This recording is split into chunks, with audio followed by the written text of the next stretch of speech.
The sun rose over the plains of Kurukshetra, not with its usual golden warmth, but with a blood-red hue that foretold an ending of an era.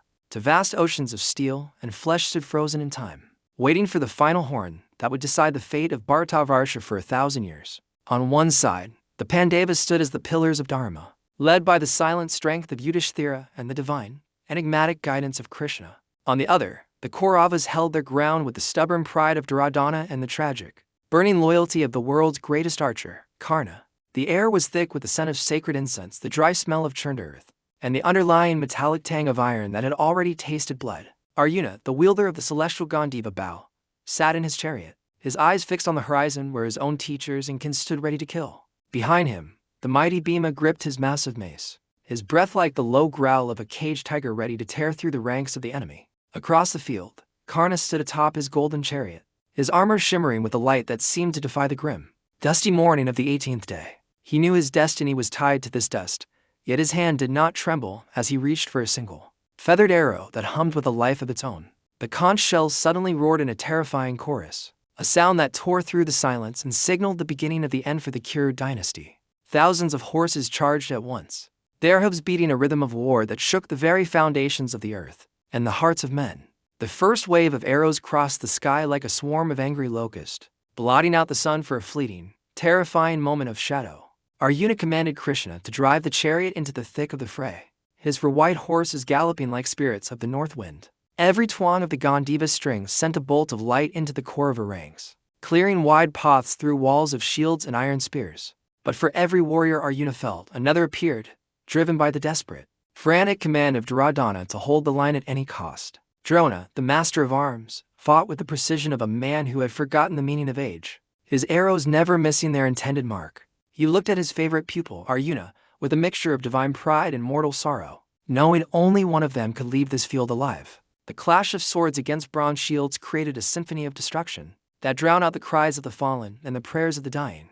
Bhima encountered the armored elephant corps, turning his mace into a whirlwind of devastation that broke the spirit of the enemy vanguard. Yet, the heart of the battle lay where the two greatest archers moved closer to their inevitable Khaleesi. On a meeting of two suns, Karna was a flame in the middle of a storm, his arrows cutting through the Pandava defense with a divine accuracy that felt like the hand of fate. He remembered the insults of the past, the rejection of his royal lineage, and the silent vow he made to the friend who stood by him when the world laughed. Duryodhana watched from the rear, his heart pounding with the frantic hope that Karna could achieve the impossible and slay the invincible. Kill him, Karna, and the Gandiva bearer and the crown of the world is ours to keep, he screamed into the chaotic, howling winds of war.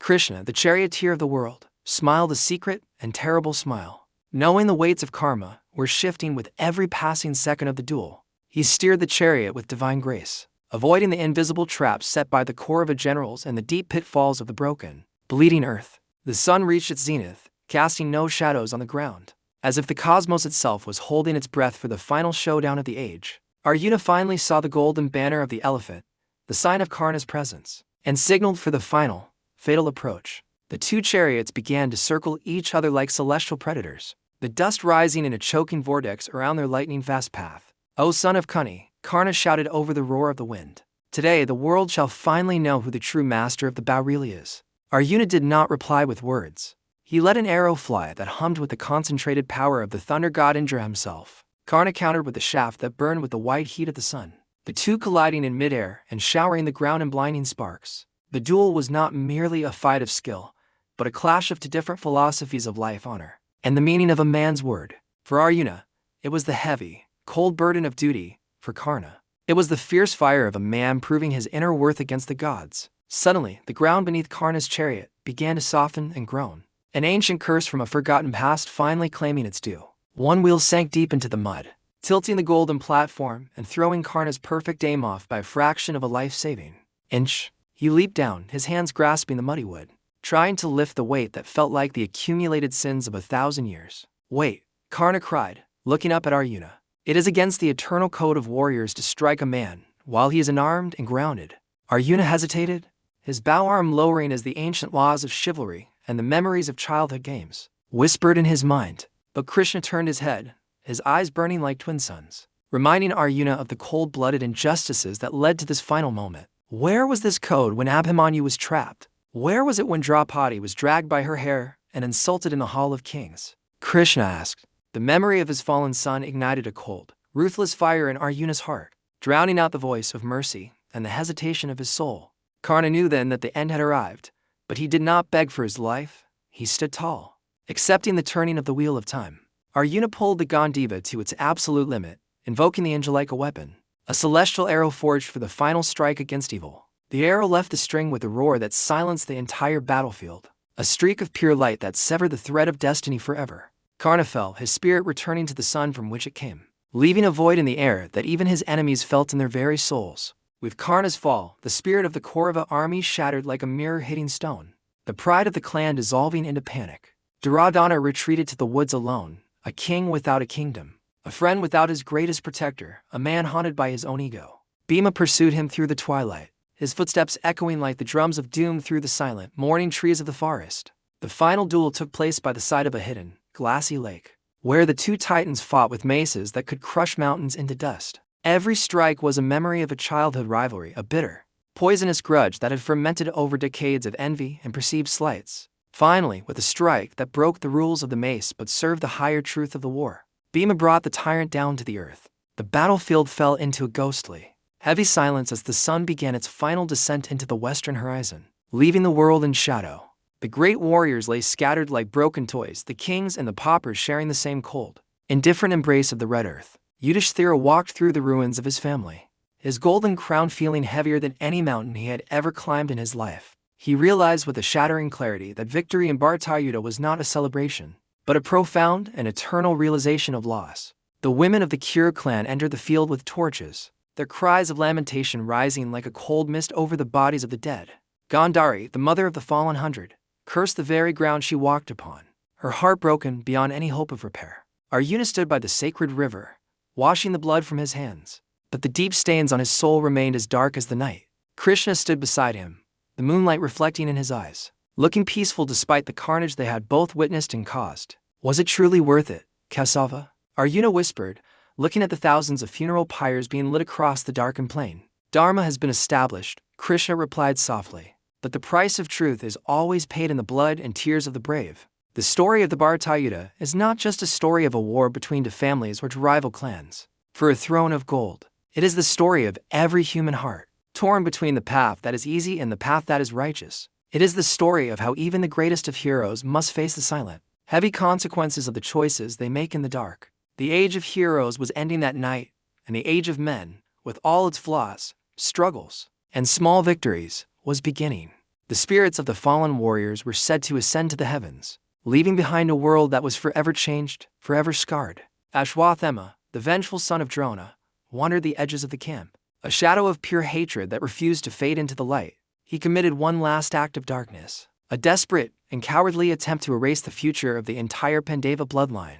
But even that absolute darkness was met by the infinite light of Krishna, who protected the last ember of the dynasty in the womb. The Pandavas eventually sat on the throne of Hastinapur, but the halls felt empty and the cold wind seemed to whisper the names of the dead.